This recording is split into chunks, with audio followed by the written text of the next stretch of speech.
Hello students, स्वागत है बेटा आपका एनसीईआरटी इन्फो बाइट्स के नेक्स्ट वीडियो सेक्शन में। आज हम क्लास 12th बायोलॉजी में से आपको एक एम्ब्रियोलॉजी का टॉपिक एक्सप्लेन कर रहे हैं बेटा कि एम्ब्रियोजेनेसिस डाइकॉट्स में या डाइकोटिलिडनस प्लांट्स में किस तरह से होती है। इस पर हम और आप बात करेंगे। सबसे पहले दो तीन चीज़ों से शुरुआत करते हैं। जानते रहिए कि जो डाइकॉट्स होते हैं उनके अंदर एम्ब्रियो जो बनता है वो सिमेट्रिक टाइप का होता है। कैसा होता है बेटा? सिमेट्रिक एम्ब्रियो होता है। और सिमेट्रिक एम्ब्रियो को बनाने के लिए जो एम्ब्रियोजेनी होती है वो बड़ा progressive, step wise and complex होती है। अब इस कॉम्प्लेक्स इवेंट को समझने के लिए कॉम्प्लेक्स इवेंट को समझने के लिए मैंने आपको अलग अलग तरीके के स्टेजेस समझाए।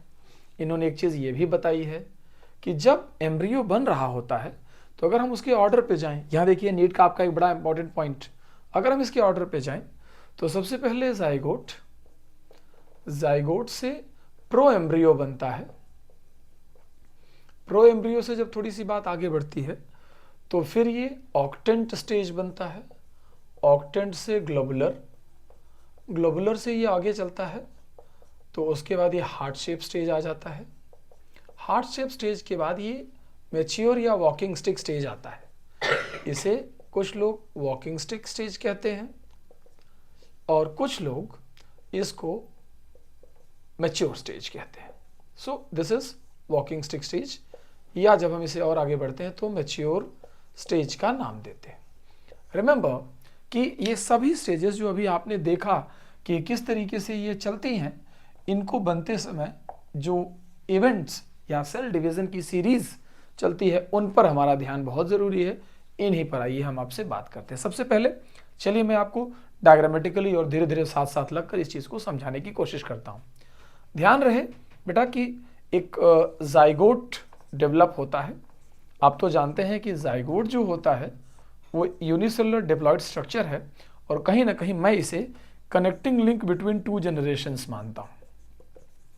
मैं ये मानता हूँ कि ये कनेक्टिंग लिंक है बिटवीन टू जनरेशंस। दो जनरेशंस के बीच की कनेक्टिंग लिंक जिसे कहते हैं वो क्या है बेटा? जाइगोट है। तो चलिए हमने जाइगोट से शुरुआत कर दी अपनी। जाइगोट आगे बढ़ता है तो जाइगोट सबसे पहले एक ट्रांसवर्स डिवीजन करता है और दो सेल्स बनती हैं। एक सेल ऊपर की तरफ बनती है जो चलेजा की तरफ है। मैंने ऐसे करके मार्क किया कि ये टुवर्ड्स चलेजा है बेटा और ये टुवर्ड्स माइक्रोपाइल है। इन दोनों बातों को ध्यान रखिएगा बिकॉज आप सब ये बात अच्छे से जानते हैं कि जो एम्ब्रियोजेनेसिस का इवेंट है ये ओव्यूल के अंदर है। कहाँ हो रहा है ये? ओव्यूल के अंदर। तो जो चलेजा की तरफ सेल है उसका नाम है एपिकल सेल और जो माइक्रोपाइल की तरफ सेल है उसका नाम है बेसल सेल। तो एक तरफ एपिकल सेल और एक तरफ बेसल सेल पर बात है। Apical cell mentioned as A for apical, C for cell and basal cell is CB। ध्यान से समझते रहिए। एपिकल सेल जहां पर एम्ब्रियो सेल कहलाती है, वहीं पर जो बेसल सेल है बेटा उसका नाम सस्पेंसर सेल है। हम आगे चल रहे हैं। Apical cell and basal cell को हमने एम्ब्रियो सेल और सस्पेंसर सेल नाम दे रखा है। आगे क्या हुआ कि जो एम्ब्रियो सेल है वो एम्ब्रियो बनाने जाती है और एम्ब्रियो बनाने के लिए मैंने यहां पर बताया कि दो vertical and one transverse division वो करती है। मैंने कैसे याद कराने के लिए बोला? 2v1t। 2v1t इस कोड को याद रखिएगा। दो वर्टिकल और एक ट्रांसवर्स डिवीजन ये फर्दर करती है। मैं हमेशा इस बात को समझाने के लिए एप्पल कटिंग का एग्जांपल देता हूं कि मान लीजिए दो दोस्त हैं और एक एप्पल खाने के लिए बैठे हैं तो हम उसे आधा आधा काट सकते हैं। तो एक एप्पल को काटने के लिए हमने एक वर्टिकल डिवीजन लिया और इस तरीके से काटा। कुछ समय बाद दो दोस्त और आ गए, बोले हमें भी खाना है, तो हमने जस्ट उस नाइफ को 90 डिग्री एंगल पे बेंड किया और फिर एक कट मार दिया। अब ये 4 टुकड़े हैं। लेकिन थोड़ी देर बाद अगर मान लीजिए 4 लोग और आ गए खाने के लिए, अब हमें ये एप्पल ठीक बीच से ऐसा काटना पड़ेगा और 8 टुकड़े हो जाएंगे। सो इसीलिए इन दोनों डिविजन्स को जो ऊपर से डाले गए 90 डिग्री ईच पर, इन्हें वर्टिकल और इसको ट्रांसवर्स कहते हैं। तो 2v1t डिविजन्स के बाद सिचुएशन कुछ इस तरह से आई होगी एपिकल सेल की। ये रहा एपिकल सेल बेटा, जो कहीं ना कहीं इन सभी डिविजन्स के बाद ऐसे दिखने लगा। ये रहा एक वर्टिकल, ये रहा दूसरा वर्टिकल, और इस बीच वाले को ट्रांसवर्स दिखाया हमने। तो ये 4, ये 6 और ये 8 सेल है। और जो दूसरी सेल जिसे आप सस्पेंसर सेल बोल रहे थे, ये सस्पेंसर सेल यहाँ से शुरू होती है, इस तरीके से कंटिन्यूसली डिवाइड करते करते करते करते और एक लंबी सेल्स यहाँ बना देती है। थोड़ी देर बाद हम ये कहते हैं कि ये 6 to 10 सेल्ड सस्पेंसर हो जाता है। 6 से 10 सेल का सस्पेंसर बनता है।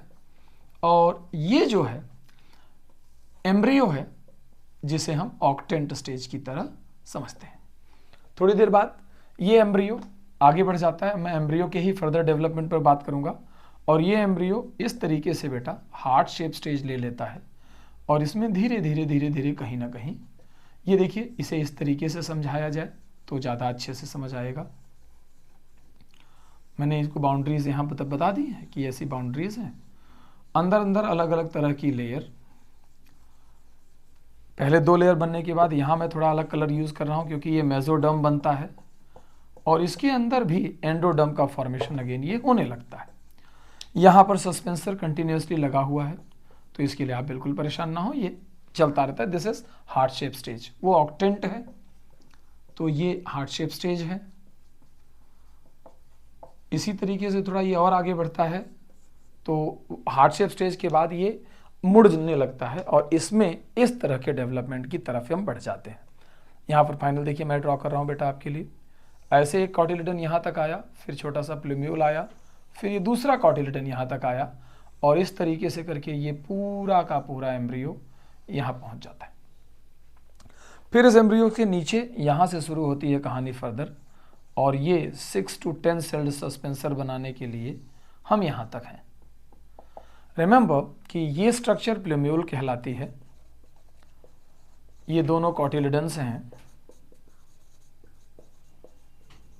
कॉटिलिडन्स हैं। ये रेडिकल है, ये रेडिकल टिप बनाता है। दिस इज हॉस्टोरियल सेल, और ये पूरा सस्पेंसर इस नेक जैसी बॉडी को कहा जाता है। ये वॉकिंग स्टिक स्टेज बन करके तैयार होती है। जब आप इस पर फाइनली बात करते हैं कि ये सब चीज़ें हो कहाँ रही हैं, तो मैं हमेशा अपने स्टूडेंट्स को रिकॉल कराता हूँ ओव्यूल, एनाट्रोपस ओव्यूल। आप हमारे चैनल पर ओव्यूल का वीडियो एक बार सर्च कीजिए, देखिए हमने ओव्यूल पर बहुत डिटेल अकाउंट आपको समझाया हुआ है। इस ओव्यूल में ये हॉस्टोरियल सेल यहाँ रहती है, फिर उसके बाद ये छोटा सा नेक जैसा सस्पेंसर रहता है, और फिर उसकी कंटिन्यूटी में पीछे की तरफ ऐसा प्रेस किया हुआ ये रहता है ovule, sorry embryo. So this is embryo, ये रहा पूरा सस्पेंसर।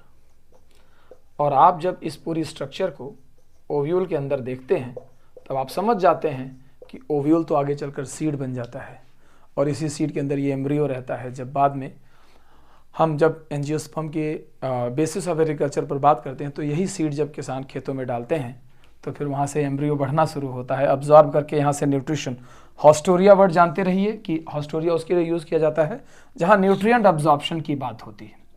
जब कोई भी चीज़ न्यूट्रिएंट अब्जॉर्प्शन में लग जाती है, तब हम उसके लिए वर्ड यूज़ करते हैं बेटा हॉस्टोरिया, और फिर यहीं से ये आगे की तरफ चलता है और ये पूरी बात कंप्लीट होती है।